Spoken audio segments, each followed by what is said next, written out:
എല്ലാവർക്കും ഈസി കിച്ചണിലേക്ക് സ്വാഗതം. ഞാൻ ഇന്നിവിടെ തയ്യാറാക്കാൻ പോകുന്നത് ഉരുളക്കിഴങ്ങ് കറിയാണ്. ഈ ഉരുളക്കിഴങ്ങ് കറിയിലേക്ക് നമ്മൾ തേങ്ങ അരച്ച് ചേർക്കുകയോ തേങ്ങാപ്പാൽ ചേർക്കുകയോ ഒന്നും ചെയ്യുന്നില്ല. അങ്ങനെ ഞാൻ ഇതിലേക്ക് പശുപാലാണ് ഒഴിക്കുന്നത്. നമുക്കിതൊന്ന് ഉണ്ടാക്കി നോക്കാം. അതിന് വേണ്ടിയിട്ട് 2 ഉരുളക്കിഴങ്ങ് എടുത്തിട്ടുണ്ട്. ചെറിയ ഉരുളക്കിഴങ്ങ് കഷ്ണങ്ങളാക്കി മുറിച്ച് വയ്ക്കുന്നതാണ്.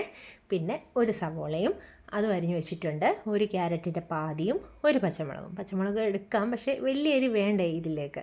പിന്നെ ഇത് കഷ്ണങ്ങളെല്ലാം കുക്കറിലേക്ക് ഇട്ട് കൊടുക്കാം. അതിനുശേഷം നമുക്ക് പൊടി ഐറ്റംസ് ചേർക്കാം.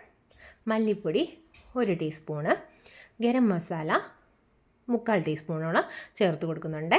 അതിനുശേഷം 1/4 ടീസ്പൂൺ അളവിൽ മഞ്ഞൾപ്പൊടിയും കൂടെ ചേർത്ത് കൊടുക്കുന്നുണ്ട്.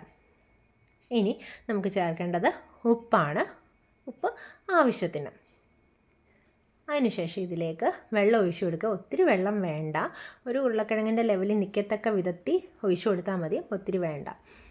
അതിനുശേഷം കുക്കറിൽ വെച്ചിട്ട് 2 വിസിലാണ് അടിക്കുന്നത്. അപ്പോഴത്തേക്കും ഇത് വെന്ത് കഴിയും. ഇനി ഒരു ചീനിച്ചട്ടി വെച്ച് എണ്ണ ഒഴിച്ച് കടുക് വറുത്തതിന് ശേഷം നമ്മൾ വേവിച്ച് വെച്ചിരിക്കുന്ന ഉരുളക്കിഴങ്ങ് ഇതിലേക്ക് ഒഴിച്ചു കൊടുക്കുക. അതിനുശേഷം ഒന്ന് തിളയ്ക്കണേ. കറി ഒന്ന് തിളച്ച് വരുമ്പോഴത്തേക്കിന് നമുക്ക് ഒന്ന് ഉടച്ചു കൊടുക്കാം. എല്ലാം ഒന്നും ഉടയ്ക്കേണ്ട, പക്ഷേ കുറച്ച് ഉരുളക്കിഴങ്ങൊന്ന് ഉടച്ചു കൊടുക്കണം. അത് കറിക്ക് കൊഴുപ്പ് കൊടുക്കും. അതിനുശേഷം ഒന്നുകൂടെ ഒന്ന് തിളച്ചതിന് ശേഷം ഒരു 1/4 ഗ്ലാസ് അളവിലാണ് ഞാൻ പശുമ്പാൽ ചേർത്ത് കൊടുക്കുന്നത്. പശുമ്പാൽ ചേർത്ത് ഒന്ന് തിളച്ച് കഴിയുമ്പോഴത്തേക്കിനും അങ്ങ് ഓഫാക്കിയാൽ മതി. പാൽ പിരിഞ്ഞൊന്നും പോകത്തില്ല.